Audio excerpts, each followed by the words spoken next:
नमस्कार, मैं हूं साहिल जोशी। मैं आपके सामने लेके आया हूं एक अहम खबर जो महाराष्ट्र और बिहार दोनों से जुड़ी हुई है।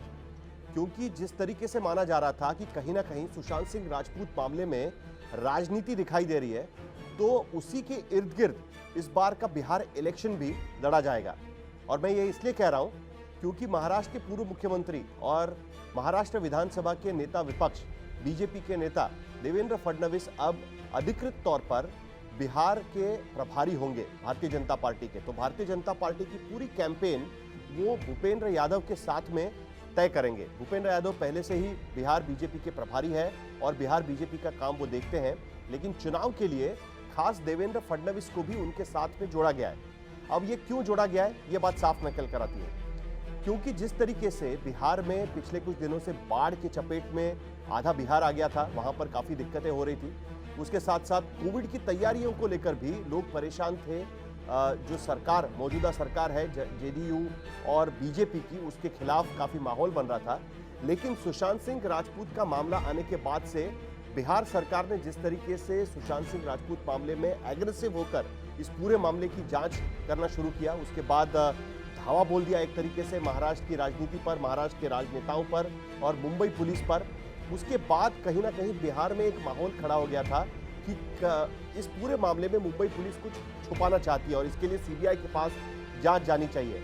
इसी के मद्देनजर अब इसके इर्द गिर्द ये पूरा बिहार का चुनाव लड़ा जाएगा, ये बात निकलकर सामने आ रही थी। क्योंकि सुशांत सिंह राजपूत का मामला सबसे ज्यादा जिसे कहते हैं टॉक ऑफ द टाउन बन चुका है पूरे बिहार में, और इसीलिए माना जा रहा है कि देवेंद्र फडणवीस को भी अब वहां का जिम्मा दिया गया है। देवेंद्र फडणवीस और उनकी टीम ने मुंबई में शिवसेना की सरकार पर, शिवसेना जिस सरकार में शामिल है क्योंकि उद्धव ठाकरे मुख्यमंत्री है, महाराष्ट्र विकास आघाड़ी की सरकार, उस सरकार पर धावा बोल दिया था इस पूरे मामले को लेकर। कहा था कि कहीं ना कहीं शक पैदा कर रहे हैं, आदित्य ठाकरे पर सवाल खड़े किए थे।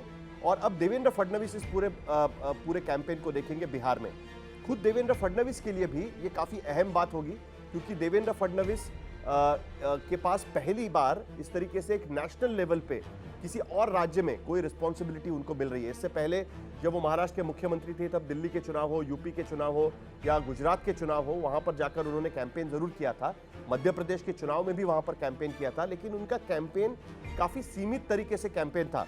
लेकिन इस बार पूरी जिम्मेदारी उनकी होगी और ये अभी तक अधिकृत घोषणा इसकी नहीं हुई है, लेकिन देवेंद्र फडणवीस ने बिहार की बीजेपी की कोर कमेटी की बैठक में भी हिस्सा लिया था। भूपेंद्र यादव खुद उस बैठक में मौजूद थे और महाराष्ट्र से और क्या मदद मिल सकती है बिहार के कैंपेन को, उसके बारे में भी उसमें चर्चा हुई है। खुद देवेंद्र फडणवीस इस पूरे चुनाव के वक्त वहां पर जाएंगे क्योंकि अब ये साफ हो चुका है कि बिहार के चुनाव समय पर होंगे। भले ही कोविड की स्थिति बनी रहे, लेकिन बिहार के चुनाव समय पर होने जा रहे हैं, यह बात तो साफ हो चुकी है। तो एक देवेंद्र फडणवीस के लिए भी एक बहुत बड़ा सम्मान होगा। राष्ट्रीय राजनीति में आने के लिए एक तरीके से तैयारी होगी।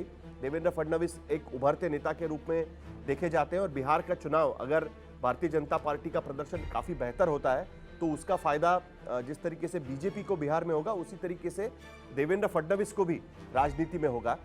तीसरी एक अहम इंपॉर्टेंट बात है कि जो महाराष्ट्र बिहार का कनेक्शन दिखाता है कि अब तक महाराष्ट्र से बिहार में आमतौर पर ऐसा होता है कि बिहार से नेता यहाँ पर आकर महाराष्ट्र में, मुंबई में आकर सेटल होते हैं। संजय निरुपम हो या बाकी नेताओं के बारे में ये कहा जाता है।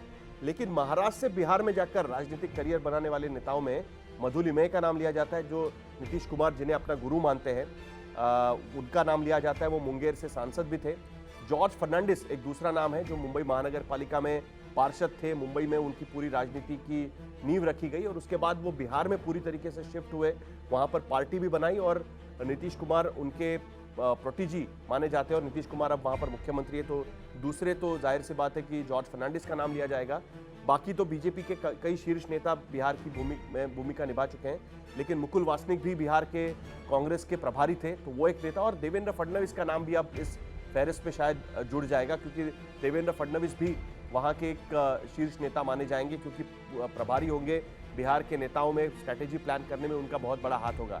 लेकिन बिहार में ये भूमिका निभाने के बाद उनकी भूमिका, वहां पर उनके किए हुए भाषण महाराष्ट्र में किस तरीके से लिए जाते हैं, ये भी बड़ा देखना बड़ा दिलचस्प होगा। हालांकि महाराष्ट्र में फिलहाल कोई चुनाव नहीं है, लेकिन उसका यहाँ पर क्या इस्तेमाल होता है, किस तरीके से यहाँ पर राजनीति होती है, उस पर भी हमारी नजर बनी रहेगी। लेकिन अभी की बड़ी खबर यह है कि देवेंद्र फडणवीस अब वहां के नेता बनेंगे। वहां पर जाकर चुनाव के प्रभारी के रूप में काम भी करेंगे।